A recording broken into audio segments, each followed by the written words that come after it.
Yay! Finally, another Nerf Mending episode. I had another one I was filming a couple months ago that just never really materialized into a final product. If you didn't see it, I made a post that I met up with Vintage Nerf.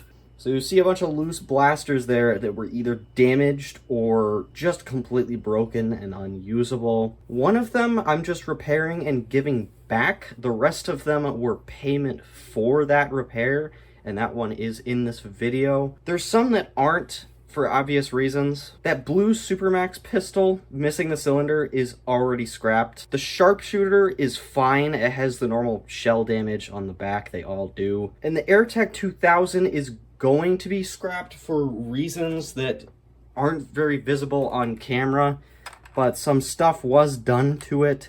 Someone already broke the liquid power gauge. There's still some liquid in there. They already removed the ring from the pump. I really don't know what the plan was here, but there's some weight reduction, I guess. But it works fine, and it's pretty much stock otherwise. And those blasters in the thumbnail are the ones you are going to see in this video, starting with this original secret shot. I had the secret shot too that I thrifted, but not the original secret shot. It actually works.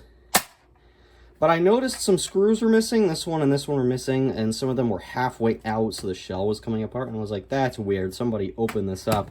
And I look in the bottom of it. It's supposed to have a dart post in there because you can actually switch which barrel fires. There's the bottom one and the regular one, but there's no hardware in there. And I look in the front.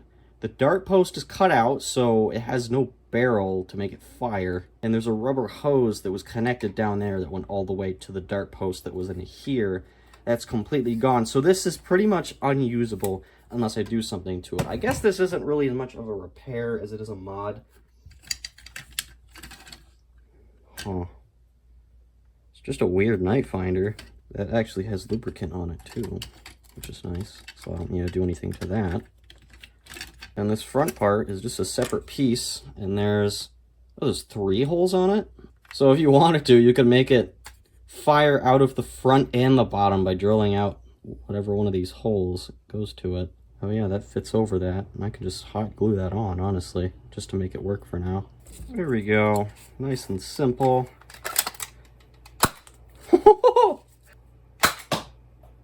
Whoa! That's really good. I was not expecting that from a 30-something-year-old blaster. All it needed was a proper barrel instead of a dart post. Next, I got 2 of these new in box from Vintage Nerf, and then I got this loose one that fired initially.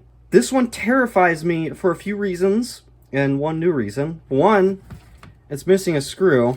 The dart post is missing, and then I dry fired it. Now it sounds like this. Sounds delicious. Nope. No. Wait.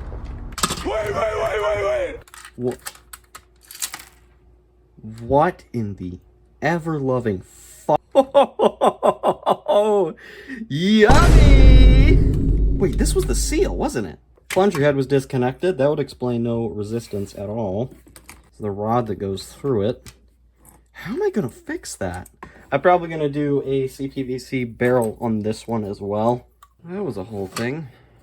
It didn't take a whole lot of work, but I did have to shave down that pin so it would be flush on both sides of the inner diameter of this plunger head, and I put 3 O-rings on it. That clear one doesn't really do anything. It's mainly a spacer. I also padded it so that plunger head doesn't crack. I have heard these don't have a good record of being sturdy. You gonna give me issues? Oh, the seal sucks. Oh, it actually fires. How hard? It didn't fire that time. Oh, it popped the dart.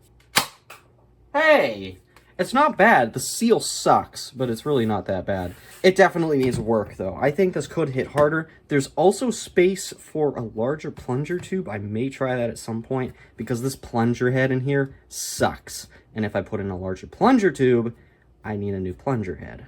Also, you'll notice I left the text on this barrel, the lettering, because it had that furry emoticon sticking out the end. Not a furry, I swear. Next is a blast fire that works internally, but the bottom barrel is destroyed. So it actually holds air and everything, and it does fire out of this bottom barrel, but you hardly get any actual barrel that's tight around the dart. And if this is this fragile to crack off like that, I mean, yeah, see. Not really anything that special. It's just a Hornet before the Hornet. It does have a gear to trigger. The Hornet did not have that.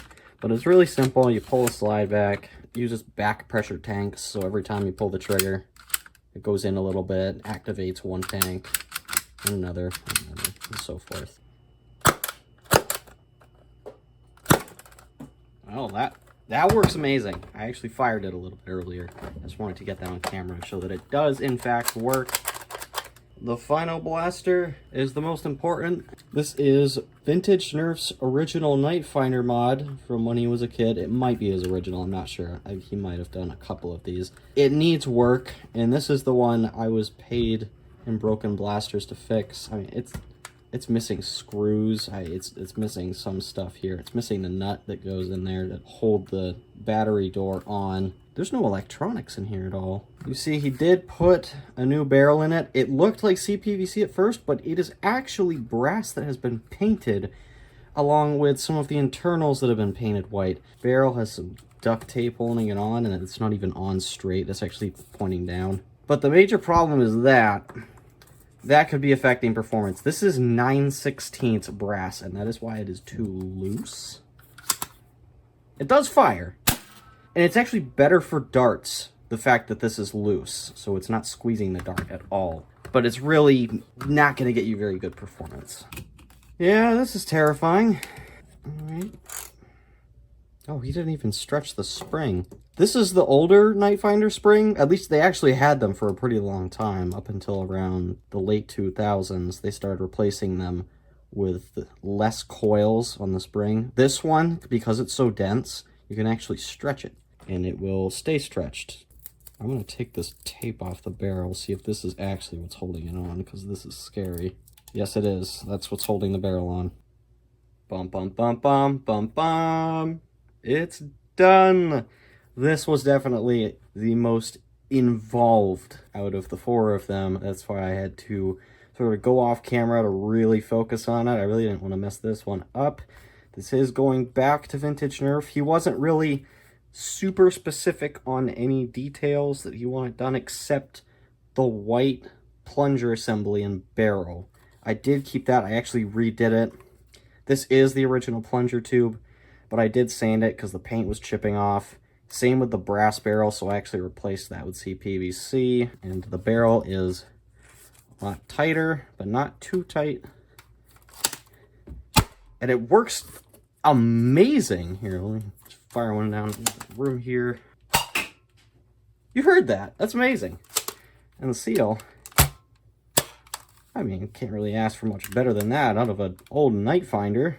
I'm sure you'll also notice it has the parts that it was missing scrapped out of this really bad Night Finder. I have a couple like that. Those gray ones just don't really keep their color. I mean, you can see this part is discolored. I stole the dart holders. I stole a bunch of the screws.